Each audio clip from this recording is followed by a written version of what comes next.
Good morning, everyone. This is SFSP Menu Planning. My name is Ebony McCorvey, and I am sharing with you this training for today. This is an acknowledgement statement that shares that you understand and acknowledge that the training you're about to take does not cover the entire scope of the program, and that you're responsible for knowing and understanding all handbooks, manuals, alerts, notices, guidance, as well as any other form of communication that provides further guidance and clarification or instruction on operating the program. Menu planning. We know that is something that is important to do. You have to do it in order to have anything to put on your budget. So, it's the starting stages of planning for the food, but also for staffing and for all of the documents and supplies that you need around cooking for this program. So, menu planning is very critical. To get us started, I want to talk about just some basic things in menu planning to consider before we dive into some more specifics. Balance.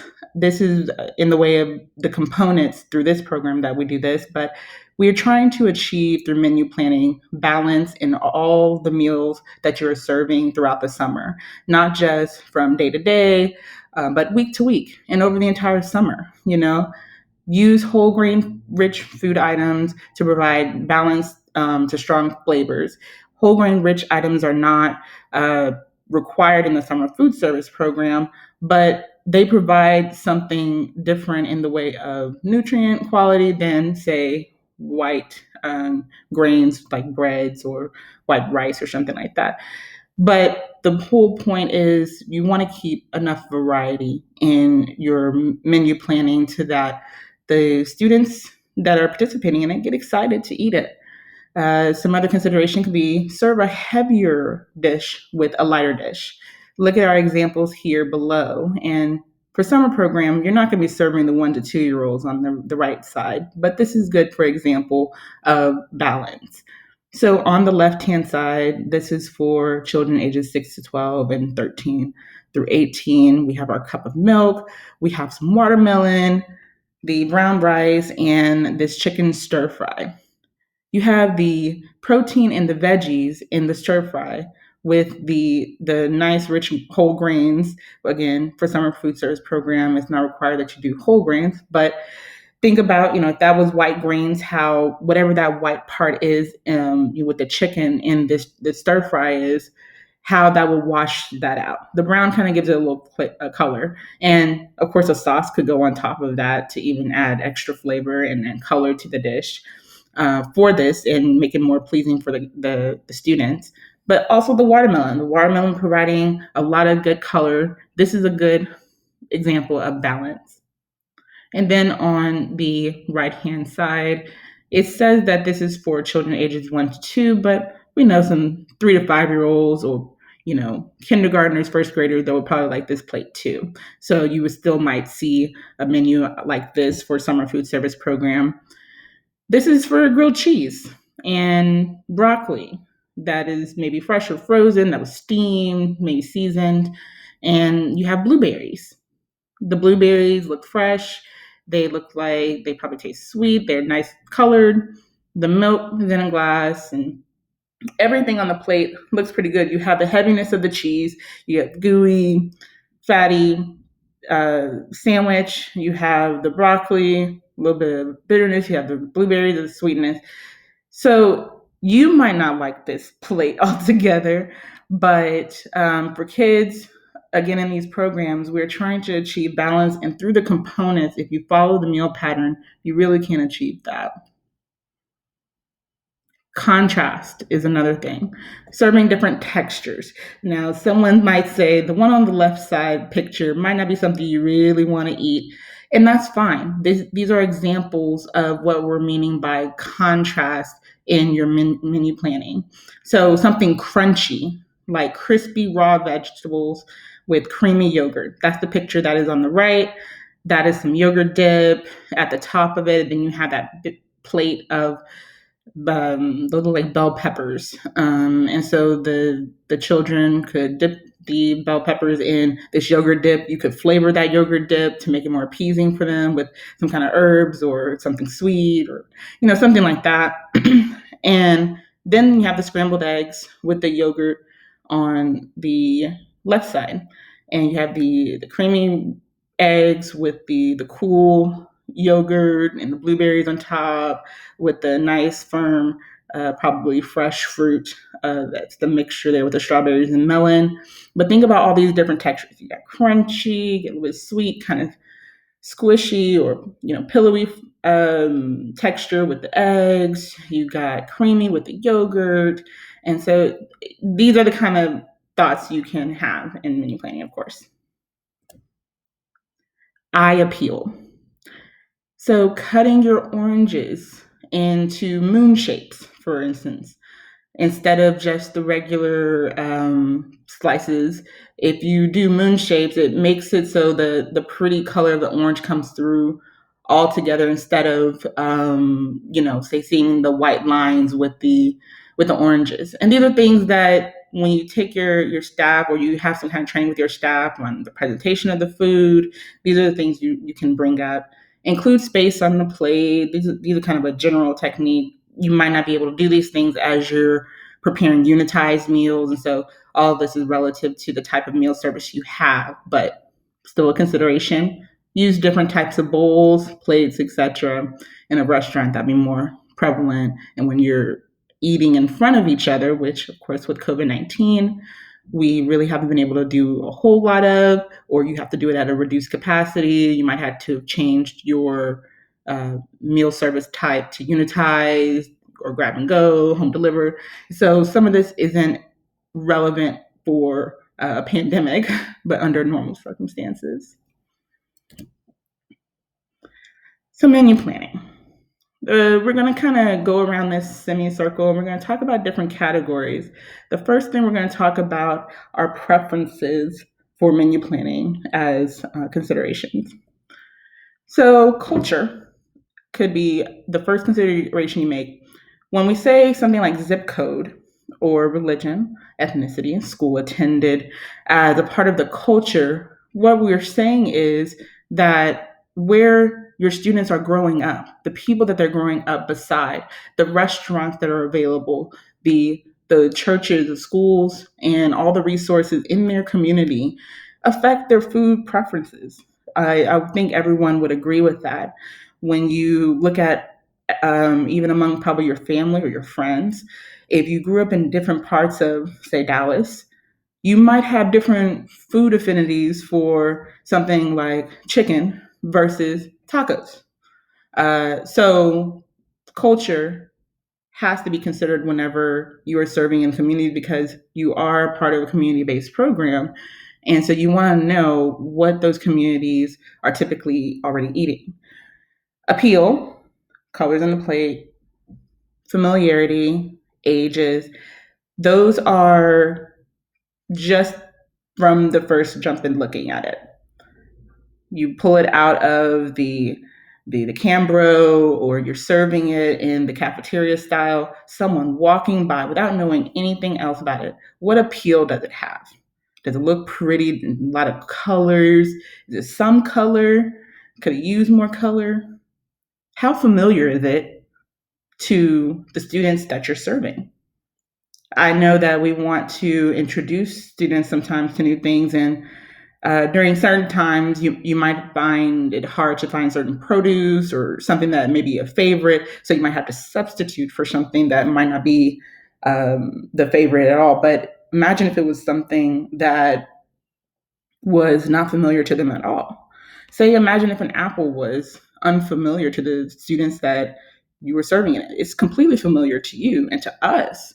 We know what apples are, but for some reason in this community, maybe it's not widely available.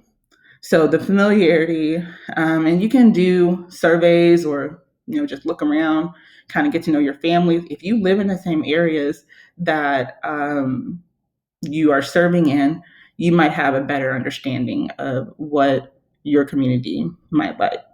And of course, your ages have to be considered. We are feeding students that are of school age, so they like certain types of plate, like certain types of food. They like chicken, they like tacos, they like,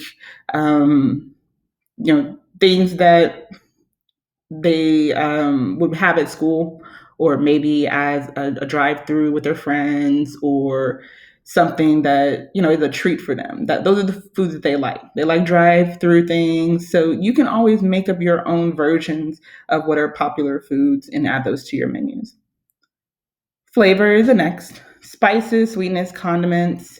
Spices and sweetness are self-explanatory. Condiments are self-explanatory. Those are your ketchups and mustards, relishes, barbecue sauce, etc.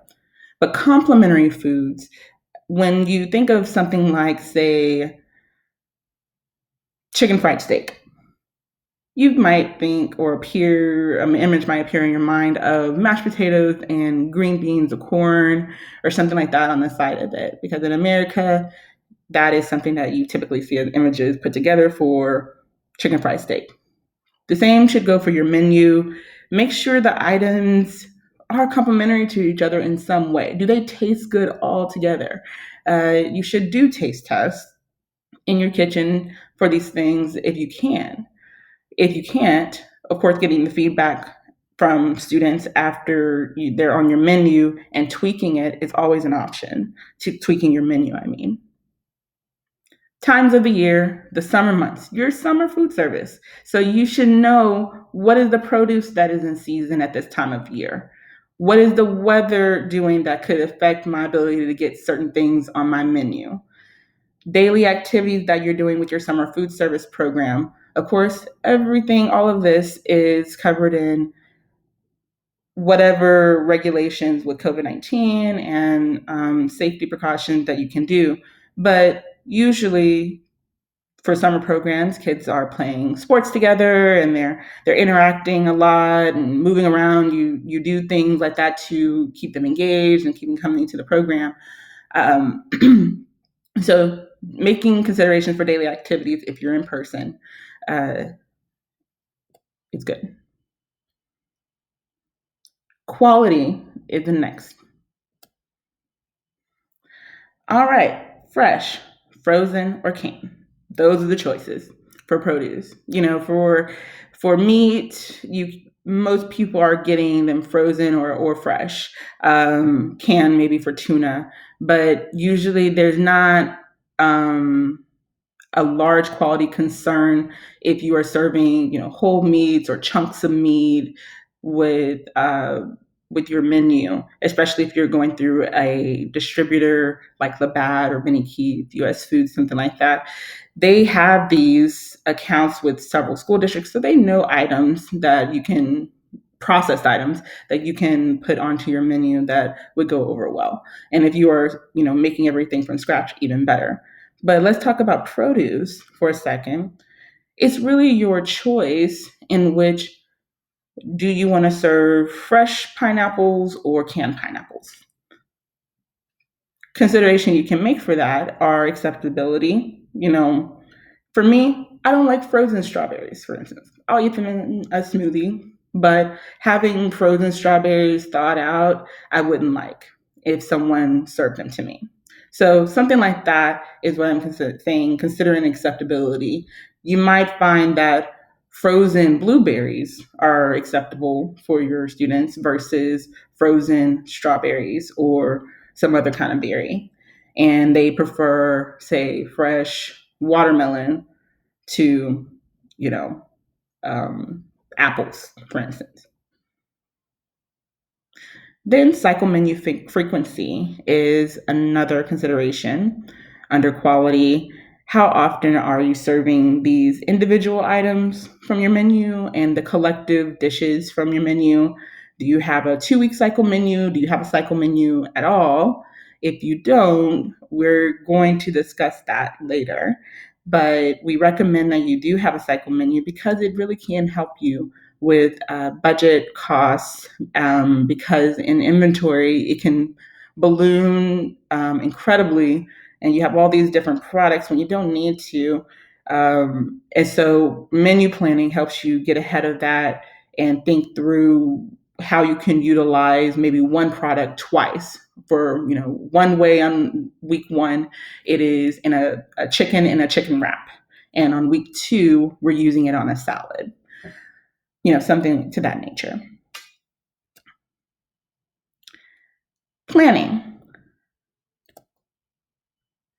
So purchasing is after you have decided your menu and you know exactly what you want to go for. Next up in your menu planning process, theoretically, I mean this is not necessarily menu planning, but after it, you're doing your purchasing. So you're checking your nearby stores. You're trying to find what pack sizes are available. All of these things can affect your menu planning. And for those of y'all that came through all of last year and working with the coronavirus and shortages that were in areas, rural areas especially, then you know how important it is to understand what nearby stores have what and having a good supply of items. And then the cost. Of course, you might have this great menu, but what if the watermelon that you were thinking about, for some reason, the prices of watermelon is double that it was last year? And though it's great and it's a big fruit and you can serve a lot of people with it, but would it be worth it if it doubled in cost? So, of course, doing your cost comparisons as you do your menu planning is going to help you with managing the cost of it and finding substitutions. Storage, this is within your own kitchen, your capacity to store everything in your menu planning. This is why we talk about with budget as well, or how the cycle menus can help you, is you have a set capacity that you have in your kitchen space. You can't store food items elsewhere or at home or anything like that. So they have to be held in a safe manner. If you don't have a cycle menu, you're just buying items, you don't have a plan for them, then you don't know how much you are possibly meeting your capacity or space requirements. Uh, Preparation, same thing. You have to consider if you want to do all scratch menu, do you have the capacity, the oven, the stove space, um, the staff skills among your people that you hire to be able to do those things? Refrigeration and freezing, you have to worry about capacity there. Serving, this is your employees, number of people that you have on staff. Do you want to do a buffet line versus a family style or unitized? That can affect your menu choices. Some things are not um, great making very far ahead of time. With unitized meals, they tend to be made so far ahead of time so that you have time to package all the meals.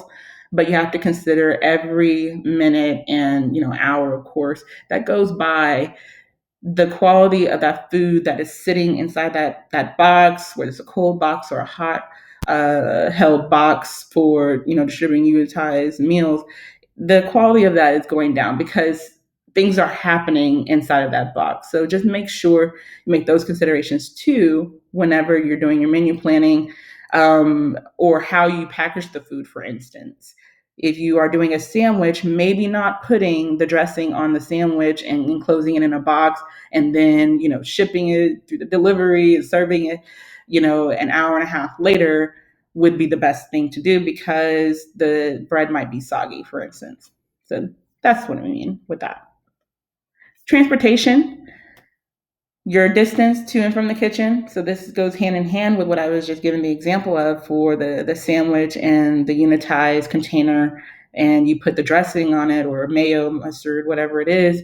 Your distance to the kitchen, from the kitchen to the site, is going to affect that food quality. And of course, no one wants to make a bunch of this food. You're making food in quantity. No one wants to see it thrown away. So this is why we put considerations like this in here for you guys to think about whenever you're doing your menu planning. Your vehicle, the number of drivers, all of that as well. So this is kind of the full picture of menu planning areas.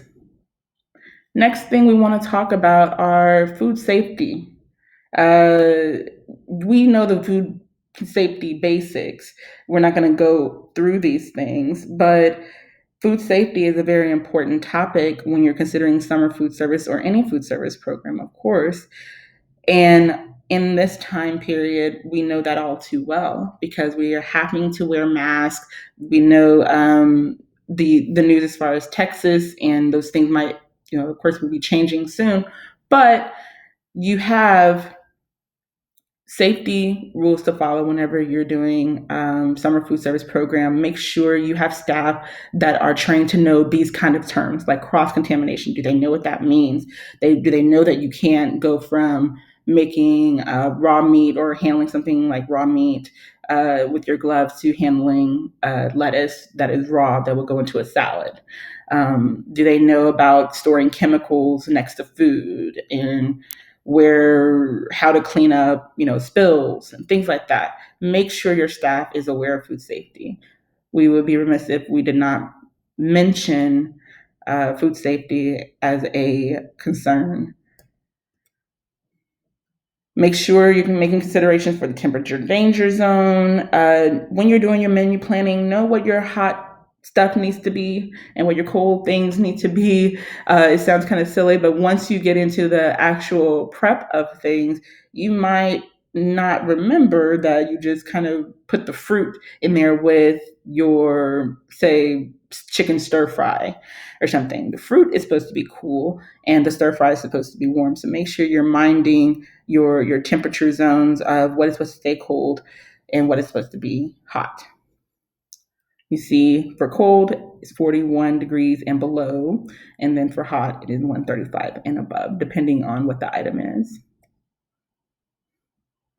Make sure you know how to cool things properly, especially with a lot of you that are doing grab and go meals. You're probably prepping your meals ahead of time. You're cooling it some kind of way before you're, or at least a little bit before you're putting it into containers and packaging them up and getting them into Cambros for delivery, things like that. But if you have to completely cool something down for service the next day, for instance, then this is the template to follow for that. 135 or whatever your cooking internal temp is, down to 70 degrees within 2 hours.